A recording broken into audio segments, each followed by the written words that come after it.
that's the first time I've ever seen a meeting gavel to order with an A1 bottle. So I now can die a happy man. I've seen it all. I'm ready to meet the Lord, I guarantee you. When Brant told me I was going to be preceding Josh McCoon, I knew exactly how the group that opened for Elvis felt. you know, because people say, get those guys off the way so Elvis can perform. We bought the ticket for Elvis. So Josh, I love you, buddy. And Josh has been very supportive of what I'm trying to do, and he and I have been friends for quite a long time, and I continue to pray for you and your journey. I want to introduce the Speaker of the House, Lucy, my wife, she's my boss. They say the man's the head of the house. Well, then she's the neck because she turns the heads. And I want to say thank you for all of you to be here. And these young people, it's so great to see you guys. It's encouraging when you see young people show up. Mr. Frost Group, you continue to grow young people to show up and all that. So, you know, brought real meaning to the Republican full quiver movement. So I really appreciate that. So I wanted to just share a couple of things with you. I have to tell you first, my job many years ago was to be chairman of the program committee for the JCs. Did anybody remember the JCs? It used to be very big, and I was the program chairman, and I was a young student at West Georgia, so I invited a college professor who I was trying to get an A from to come and speak. And he chose as his topic the deterioration of the modern American family in a dynamic and ever-changing world. He had 10 minutes. You can't even say the topic in 10 minutes. And we were a lunchtime club, so we had an older guy that was what in the JCs, once you became too old to be a member, you became what was known as an exhausted rooster. And so we had an exhausted rooster named Buford Crutchfield, a wonderful guy. Buford had a little touch of dementia setting in. And so when the speakers would run long, we would watch Buford because he would get visibly agitated if the speaker ran past time. He would clear his throat, he would spill his water cup, he would do whatever he could to get the guy's attention. Well, this professor began to go real long. Buford, we always let Buford gavel the meeting to order, not with an A1 bottle. We could actually afford a gavel, but so it was nice. So we always let Buford control the gavel. And as the professor began to drone on, it seemed that Buford was getting more and more agitated. Finally, from the back of the room, Buford threw the gavel at him. Well, it missed, and it hit a lady being honored for JC's Widow's Day. It stopped the speaker. I will give Buford credit for that. And when the lady came to, she said, "Hit me again, I can still hear him." So I hope when this is over, thanks, Pat. You're welcome. I hope when this is over, nobody's saying, "Hit me again, I can still hear him." I'm here on behalf of the Georgia Arson Control Board. Georgia Arson Control works to promote the interests of first responders throughout the state of Georgia. We're funded by the Georgia Underwriting Association. My background is insurance. My first job at a high school was insurance. My first client, my PR company was insurance. My first, you name it, all my work has been insurance. I was telling my son one time, who's now 24, that my first bill I was responsible for was my car insurance and how my life had been through the world of insurance.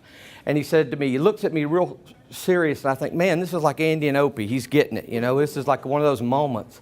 And he says, "Dad, that's why your weekends are so exciting, because of all this insurance stuff." But Georgia Underwriting Association is an insurance organization established in the 70s by the legislature. It's a buying cooperative.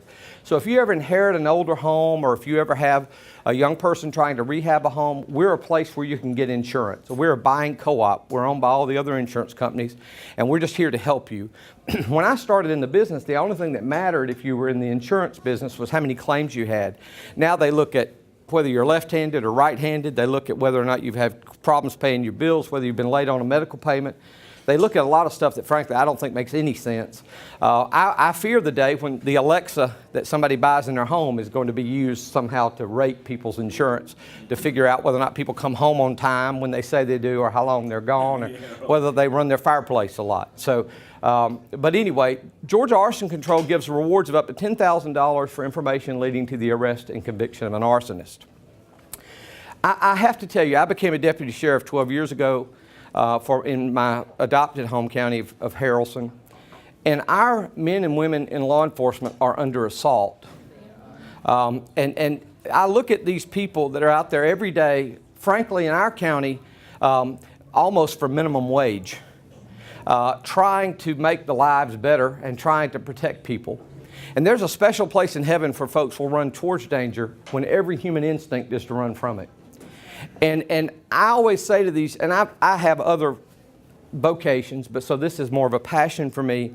But I always say to my deputies, you know, unfortunately, you can have a wonderful career for 30 years, but you're a 6-second video clip away from being convicted until proven innocent. And our institutions are under assault. And I have a little bit of a quick theory about this, and I'm supposed to be watching Lucy for a signal, so pat me on the back if I get too long. Thank you, Brent. I have a little bit of a theory about this. When I grew up in the 70s, it was very popular to say all feelings are real. That was kind of the thing you said. But I came to appreciate that all feelings are real, but not all feelings are rooted in reality. I mean, if you think you're a giraffe, it does not matter how many trees you climb or how many leaves you eat, you are not a giraffe. And surely good people of common sense can agree, nope, great lady, but not a giraffe, you know. But we are in this environment now where if you announce to me that you're a giraffe, I have to honor you in your giraffeness. Because who am I to say you're not a giraffe? Is it my place to say who is and isn't a giraffe? I'm not the keeper of the giraffe code. And what I worry about is we talk about our fractured country, our polarized country. We can't even agree on what a man or a woman is.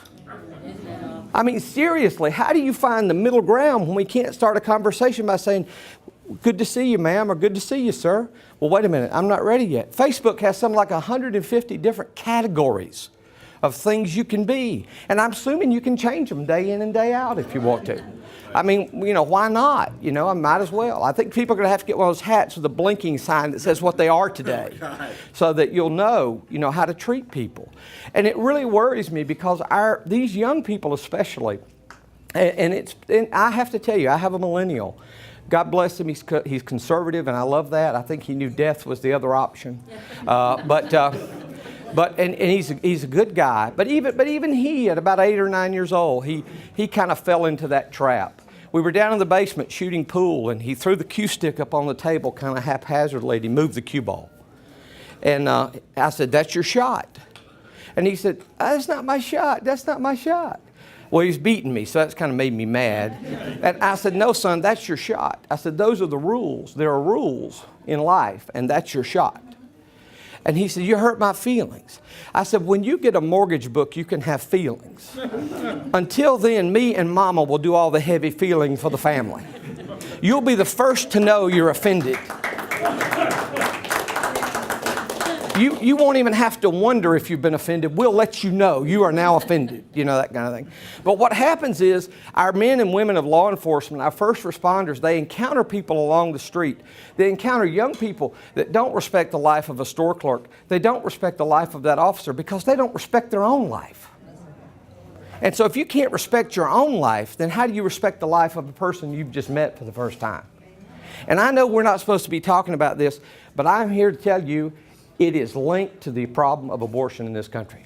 Absolutely. It is rooted in that. Because if you can turn your heart so cold that you hate an innocent being that you have never laid eyes on, then tell me how anybody ever loves anybody. That's just the reality. And there's something, God's watching, and God's watching. And as my buddy Mike says, God don't like ugly. God don't like ugly.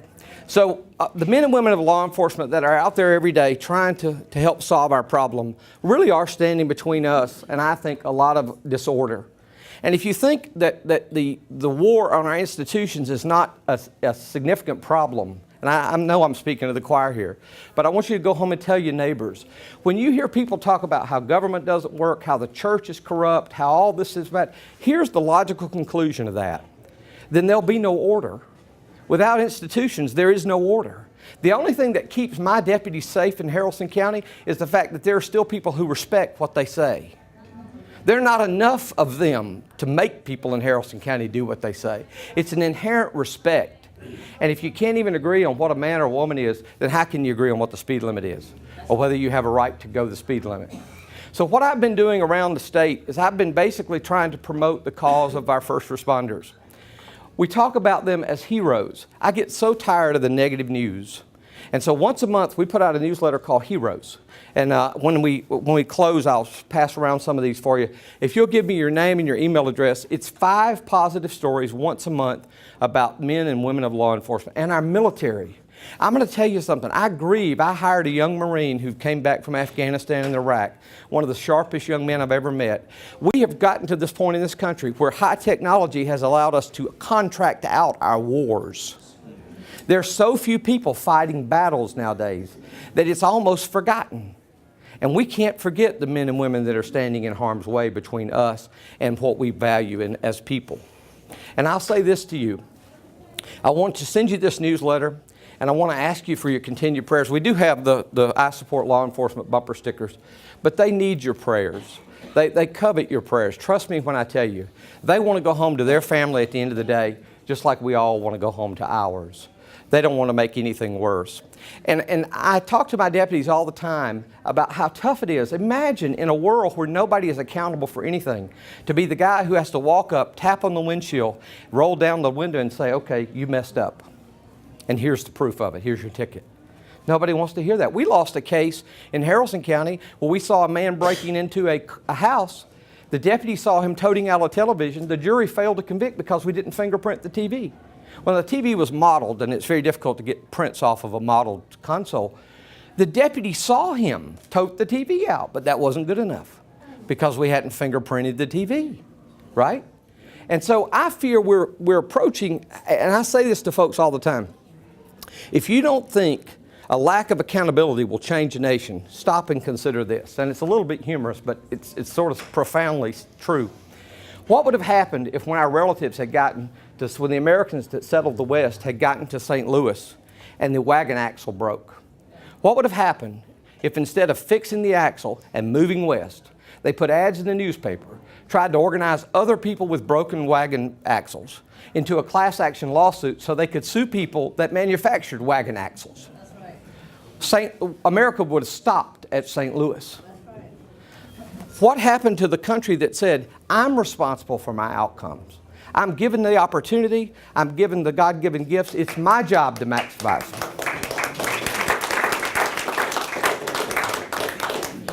I just got the tug. Well, thank you, Brett. The problem is a Pentecostal guy like me, I mean, pretty soon we'll pass the plate, we'll go on a mission trip, we'll do a lot of things together. So anyway, I just want to say to all of you, God bless you. We're going to give you out some of these little sign-up sheets, and if you'll give them back to Brant. And we also have a little gift for you, too. I want to add to your collection. This is a gift card it's a catalog of all sorts of things you can pick, that you can pick from. So Georgia Arson Control has a gift for you to add to your door prize collection. So anyway, I just want to say God bless you. As you can tell, I'm enthusiastic because I love America, and I love the fact that you're here. I know headlines in Atlanta, Washington makes all the headlines, but as the former second vice chairman of the Carroll County Republican Party, I know this is where the action is, right? Because America works best when the bottom works up instead of the top works down. God bless you all. Thank you so much.